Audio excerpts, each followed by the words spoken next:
Hello, and welcome to the Relevance of Now with William Linville. My name is Michael Connell. Hey, William. Hi, Michael. How's it going, buddy? Fantastic. How are you? I'm doing great. Wonderful. Recently, I've talked to a lot of people that have either been diagnosed or have had cancer, and I've become aware that there can be a real constriction that gets locked in to someone's consciousness around beliefs of how to get through the cancer, the remission, and coping mechanisms. And with the teaching you've shared, we are creator consciousness, our cells, our intelligence. I was hoping to make the connection between spontaneous remission of disease and cancer and quantum mechanics, physics, and share how the two are possible. Okay. I wanted to share two of the examples of where I know people have experienced spontaneous healing without drugs or surgery. Okay.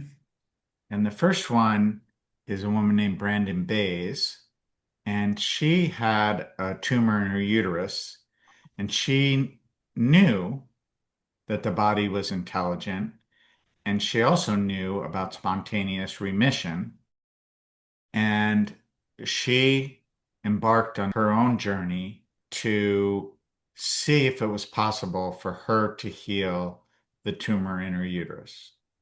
And she also believed that it related to blocked cellular memories. Scientifically, she would share that they can block certain cell receptors, and that's the blocking energy that prevents the cell from functioning optimally, which can contribute to disease. That's what she felt she was aware of. And so she embarked through massage and other ways, meditation, to allow her body's intelligence to present her with what was blocking her cells.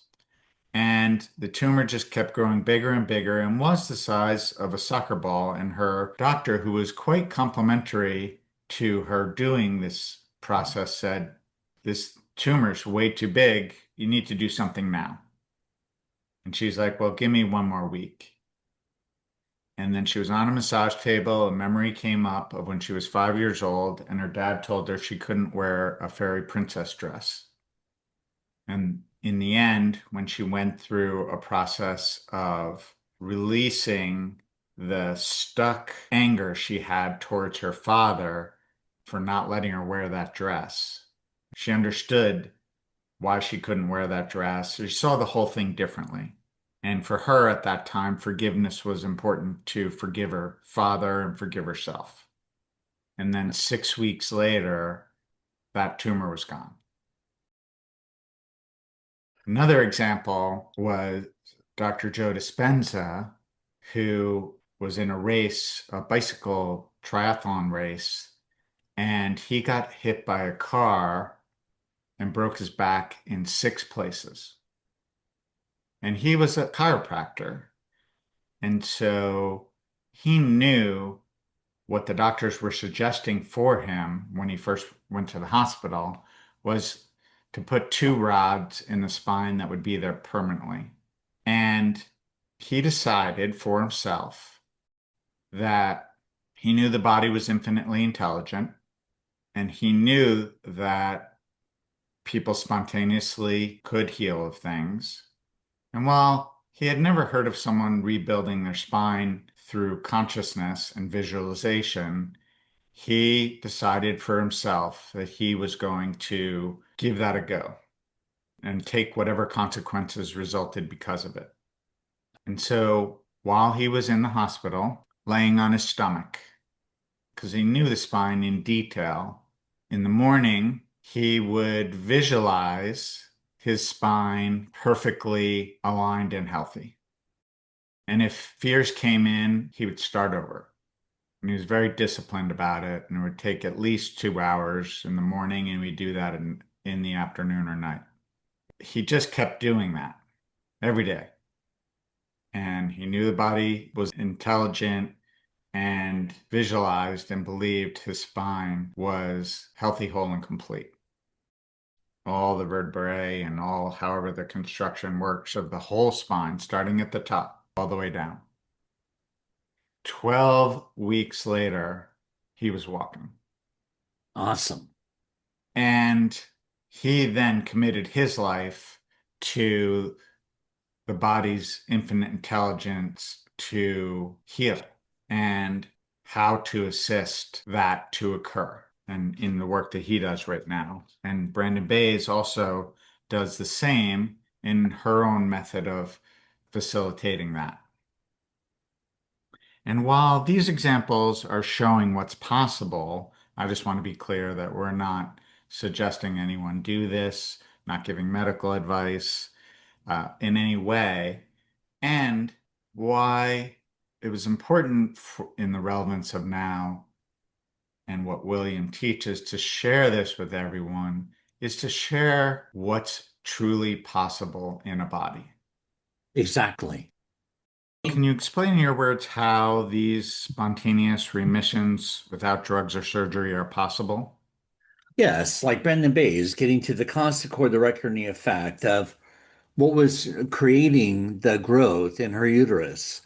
Getting to the constant core, the record, and effect of it. It's when you're getting to the cause of the emotional blockage, because the big soccer ball was just a ball of emotions that were building up, taking up space that started to grow into matter from the emotional state because the emotions had to go somewhere. So they locked into her utero and then started to grow and become matter until she got to the cause of the record effect of it, of the princess fairy dress.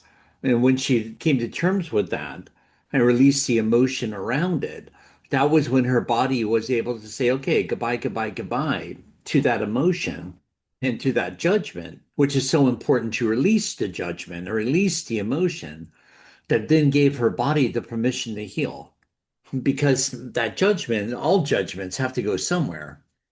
And it's like taking a beautiful fluid stream, which you do have within yourself. That's how the body works. It's a constant stream of energy and consciousness until you identify with something. It's kind of like you're coming of age and you pick up one judgment after another. I'm a male, I'm a female, and that equals XYZ, ABC.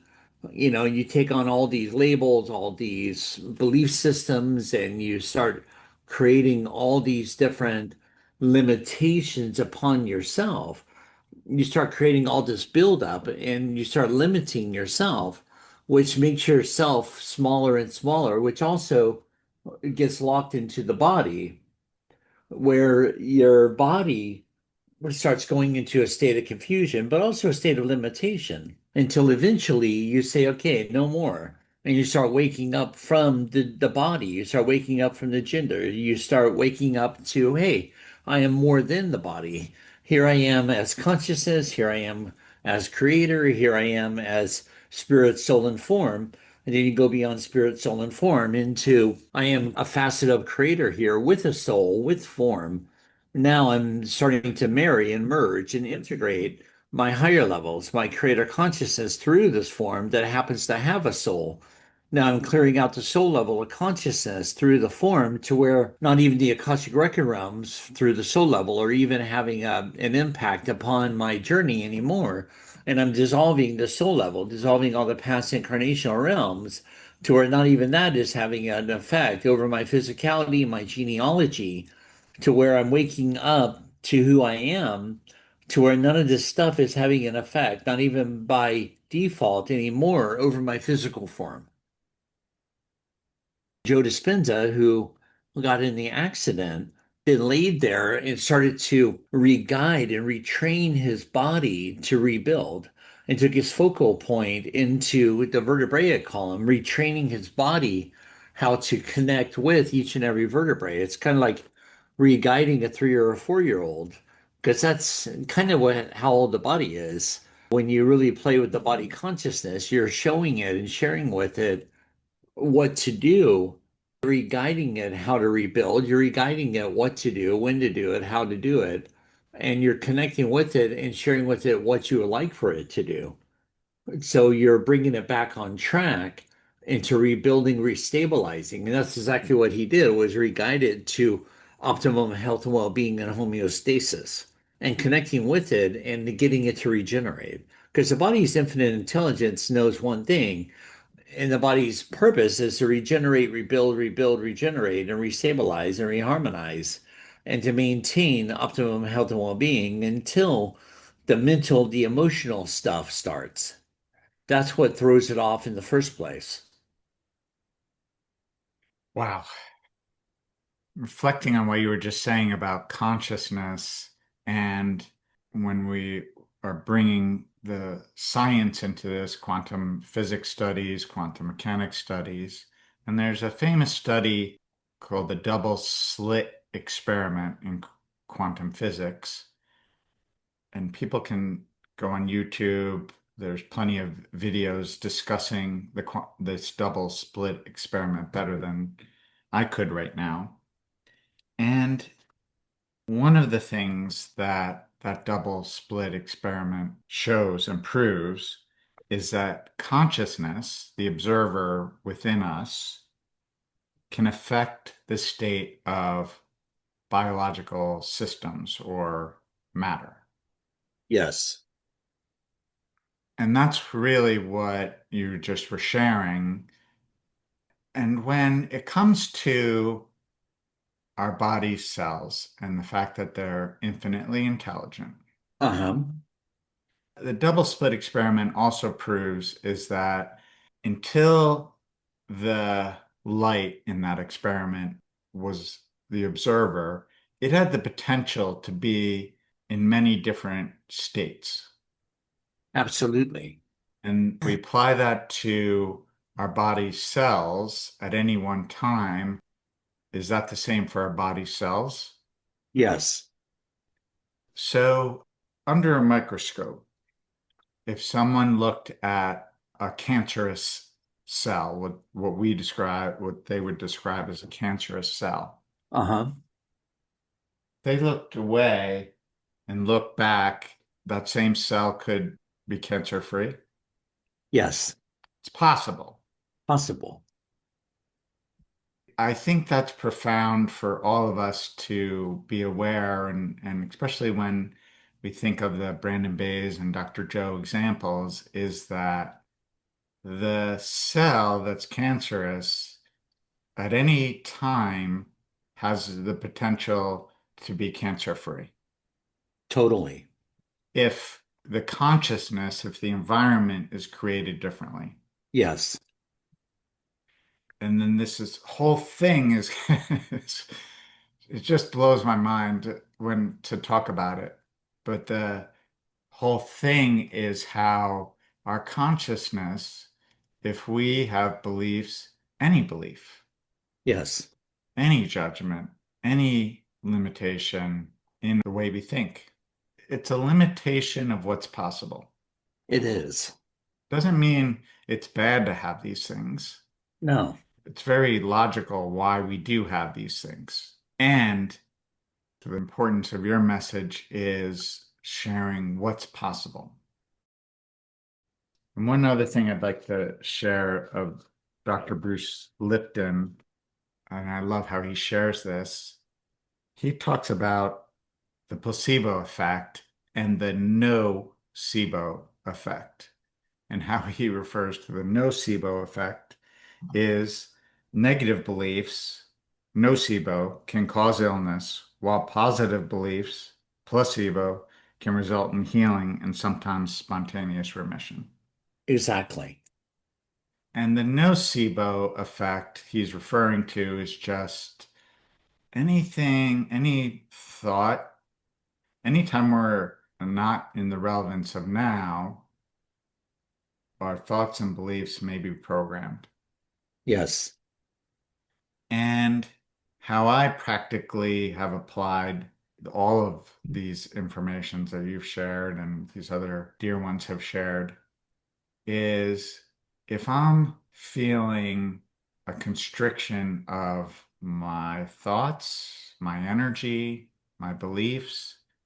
There's just something for me to look at Yes, and explore what's there because know that there's nothing that should be controlling me other than what feels good, other than my higher levels coming through, other than being in the relevance of now and allowing whatever is presenting to come through me. exactly. I feel like we've closed the loop on this topic. And in wrapping this topic up, can you, in your words, wrap up what we've been sharing? Yeah, just whenever things come up for you, just step back, take a breath, close your eyes, focus your eyes towards your third eye, and ask yourself, where is this coming from? What's going on here? Especially if it's something unpleasant. And watch what arises for you. It's not rocket science. Just go with it. You'll be shown different scenarios, different situations in which you have experienced. And it's where you go into it and you look at it now from hindsight, from the outside looking in, to where you actually can free yourself from those areas of bondage that have been playing out for you. And welcoming back all your energy, welcoming back all your power, all of your soul fragmentations from those experiences. Because they're really nothing more, nothing less than just experiences. So, why carry it around anymore?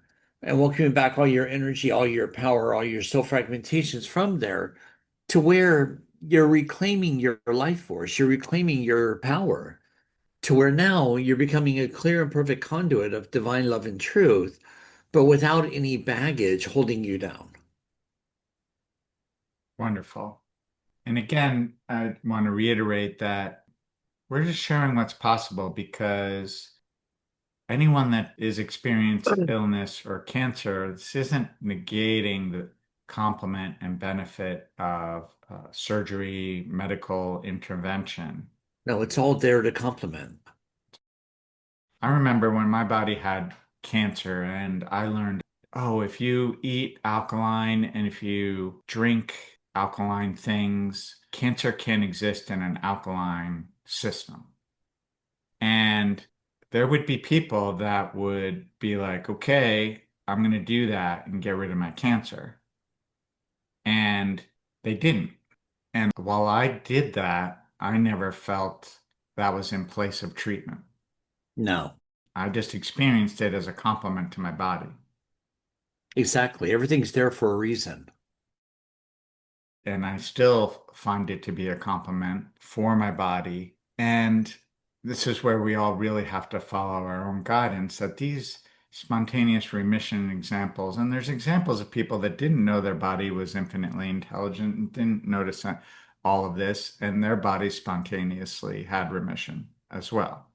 Uh, it's just really important for everyone to follow their own guidance and, at a minimum, the benefit of moving towards releasing beliefs, judgment, and stuck consciousness, in my opinion, is a compliment for the rest of your life. Absolutely. And the teaching, whatever's happening, what am I going to do about it? Very simple without judging it. And with each release, it has the potential to expand your ability to be in the now, to be connected to your higher levels, and feel what most complements in the moment. And that's an experience that is such a blessing. Absolutely. And thanking you for the blessing of sharing all that with me originally 20 plus years ago, as it's led to more expansion, more freedom, less judgment of anything. Well, thank you, William. Thank you all for joining us. This is The Relevance of Now with William Linville. Please click subscribe. Join us next time. Namaste. Namaste.